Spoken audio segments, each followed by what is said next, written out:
Crisis in Pakistan, new violence, a new clue in the assassination, and a new reminder of what's at stake. The message from Osama bin Laden. Fight to the finish. Days before the first presidential contest, the gloves come off in Iowa. Tiger attack. New information. Were critical moments lost when emergency crews tried to respond? And Patriot games. A final drive for a perfect season.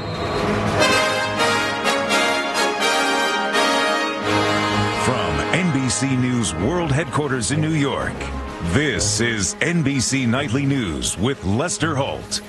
Good evening, everyone. We begin in Pakistan, where things are still very much on the brink in the wake of this week's assassination of political icon Benazir Bhutto. More than 40 people have now died in riots and clashes with security forces since Thursday's attack. Adding fuel to the fire were the rather quick explanations from the Pakistani government about how she died and who was behind it. And if we needed a reminder of why all this is of such concern to the United States, it came today in the form of a threat-laced diatribe from Osama bin Laden, the al-Qaeda leader who may be holed up along the Pakistani border. More on the new bin Laden tape in a moment from our Richard Engel, but let's begin in Pakistan, where the political crisis appears to be widening. NBC's Ned Holt is in Islamabad tonight. Ned? Good evening, Lester. Late today, President Pervez Musharraf met with top security and government officials and ordered tough action to stop the rioting that continues to plague Pakistan. More pitched street battles today between police and anti-government protesters. In Rawalpindi, demonstrators blocked off roads with bonfires. They threw stones at police, who lobbed them back, along with tear gas canisters. Musharraf's a dog, they chanted. In Karachi, police fired on snipers. There are new pictures tonight of the moments leading up to Bhutto's death. The clean-shaven man in dark glasses appears to be the gunman who's seen from another angle in this video, firing at Bhutto seconds before she was killed. There are still questions about what killed her, though. Bullets, shrapnel, or as the government contends, head trauma caused by her skull hitting the sunroof of her armored car. There's also more controversy surrounding government charges that this man, al-Qaeda-linked militant Baitullah Masood, masterminded Bhutto's murder. His spokesman tells NBC News the claims are baseless. Tonight, mourning for Bhutto continued at candlelight vigils. The feeling all over the country is that of a great loss, of very strong fears with regard to the future of our country. Bhutto was likely to play a key role in that future. It's a big vacuum. She was a force that kept the Federation together, and it's a big loss.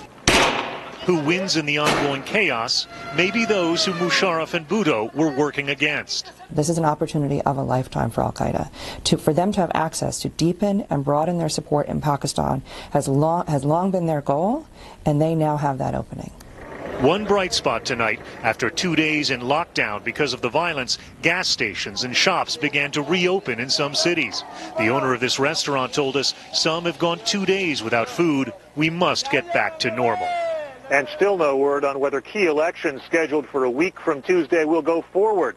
With 9 polling places burned and Bhutto's death, it's increasingly likely the vote will be postponed. Lester? All right, NBC's Ned Holt in Islamabad. Ned, thanks. Now to our Middle East Bureau Chief Richard Engel, who is here in New York tonight and has learned of a new and intriguing avenue of the investigation into the Bhutto killing. Richard, what are you hearing? Good evening, Lester. Pakistani officials are now looking into an attack that received very little attention. On the day Benazir Bhutto was killed, there were actually 2 attacks. The one that killed Benazir Bhutto, the assassination attempt, and then a short time earlier, nearby, a rival politician was also attacked. Several of his supporters were killed. Now, when that attack happened, some of the security forces who were protecting Benazir Bhutto were diverted, leaving an opening, leaving her vulnerable. Pakistani officials tell NBC News they believe that may have been a deliberate diversion. This would imply that the attack was much more sophisticated, a coordinated kind of assault, not just a lone gunman or a suicide bomber carrying out this attack. And Richard, I want to turn your attention, if I can, now to this new Osama bin Laden audio tape. Apparently came out before the attack in Pakistan. You've read the transcript. What stands out in your mind? This is a second time in recent months that we've heard from Osama bin Laden focusing on Iraq. It is a fairly weak message, and he doesn't admit it directly, but he's implying that the al-Qaeda strategy in Iraq isn't working. He's pleading on al-Qaeda to unify, on Sunnis not to join a national unity government. So this is an admission of sorts that the U.S. surge strategy, which has been to win over the Sunnis and get them involved in the process, has been very painful for Osama bin Laden. The timing, of course, very interesting because it reminds us of why Pakistan has become so important to the U.S. How critical is Pakistan currently to American efforts to catch bin Laden and the al-Qaeda leadership? Right now, Pakistan is probably the key to al-Qaeda worldwide. As Iraq is becoming a more difficult place for al-Qaeda to operate, Pakistan right now, particularly Waziristan, that lawless border area with Afghanistan, is the biggest stronghold of al-Qaeda in the world. And many officials believe that Osama bin Laden is hiding there or has been hiding there in the past. Richard Engel, good to have you here in New York. Thanks. The first big contest in the race for president is now just 5 days away. On this last weekend before the Iowa caucuses, the Republican candidates launched a wave of new attacks on each other, and new polls show both Democrats and Republicans locked in extremely tight races. Before we talk with NBC's Tim Russert, we get the latest from the campaign trail. NBC's Lee Cowan is in Des Moines tonight. Lee, good evening. Lester, you can tell a lot about just who is worried about whom by all the accusations that are flying around. Every political phrase is parsed, every gesture is examined, and we still have 5 days to go.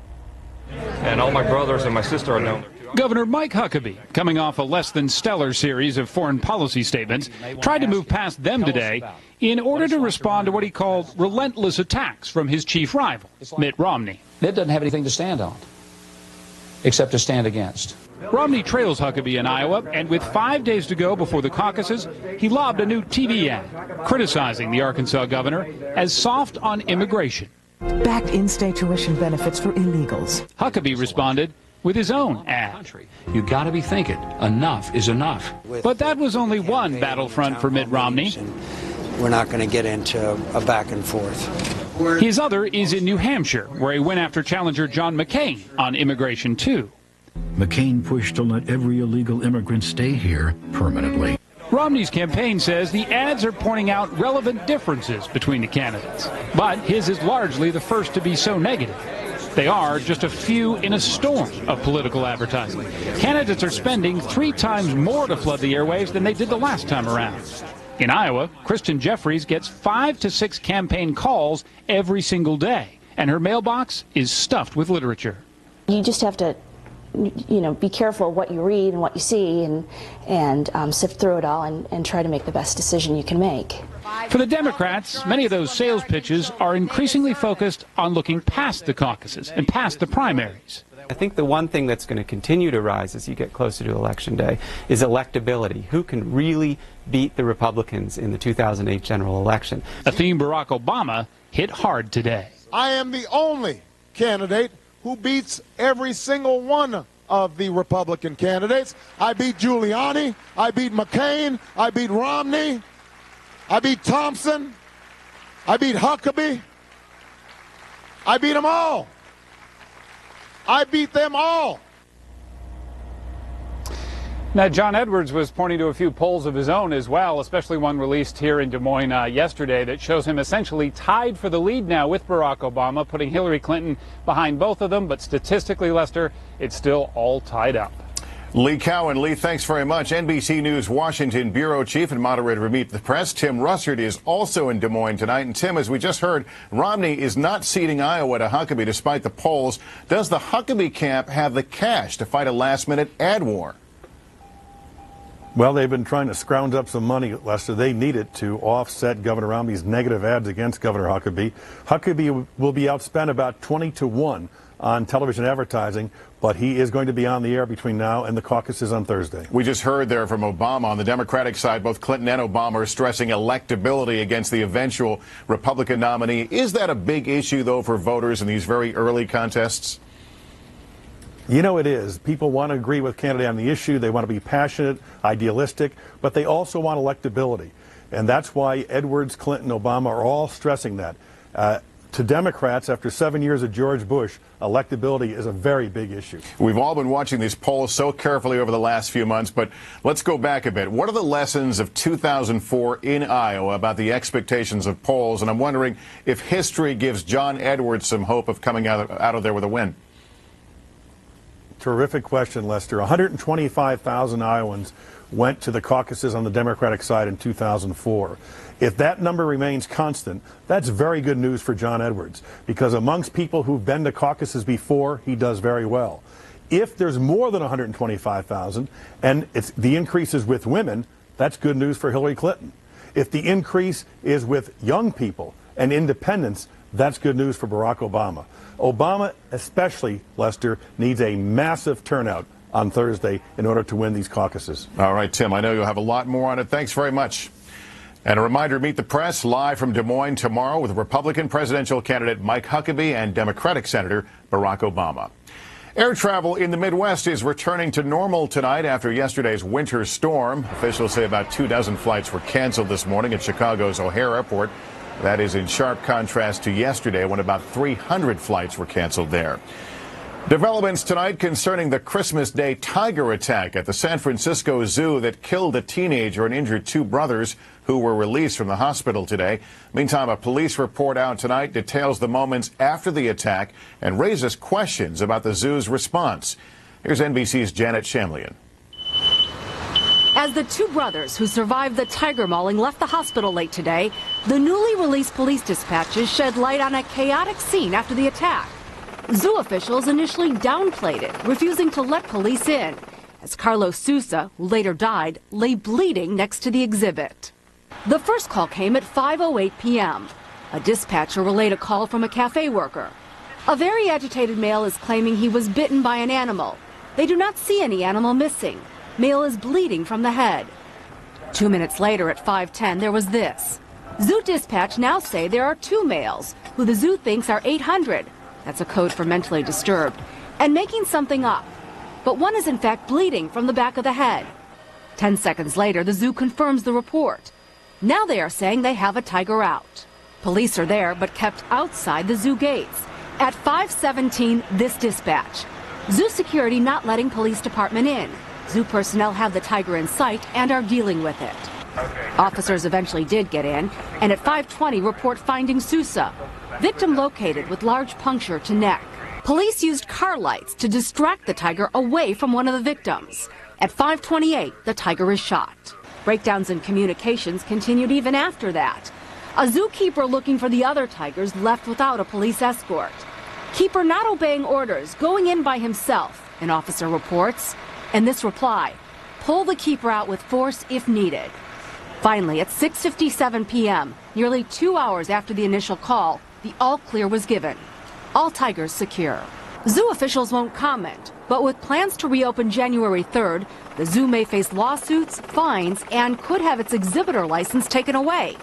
Criminal charges of negligent homicide may also be filed. Janet Shamlian, NBC News, Los Angeles. When NBC Nightly News continues this Saturday, is police work getting more dangerous? News tonight about what's behind some troubling new statistics. And later, the football game even non-sports fans may be watching tonight. Will it be one for the history books?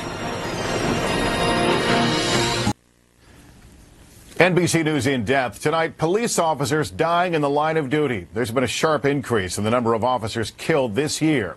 What's behind the double-digit increase? NBC's Pat Dawson reports tonight in depth.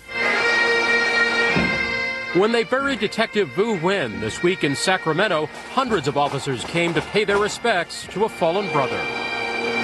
The 37-year-old officer was killed pursuing an armed suspect just before Christmas. Anytime you go into the field to enforce the law, you take a risk. We all know that. And this year, that risk has increased dramatically.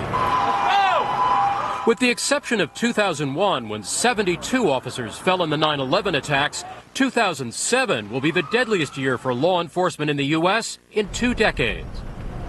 Across America, 181 law enforcement officers have been killed in the line of duty so far this year, up 25% from 2006, and the number who were shot to death increased by 33%. Our officers today are facing more brazen, cold-blooded criminals than they faced in many years. We had 6 incidents this year in which 2 or more officers were gunned down in a single incident.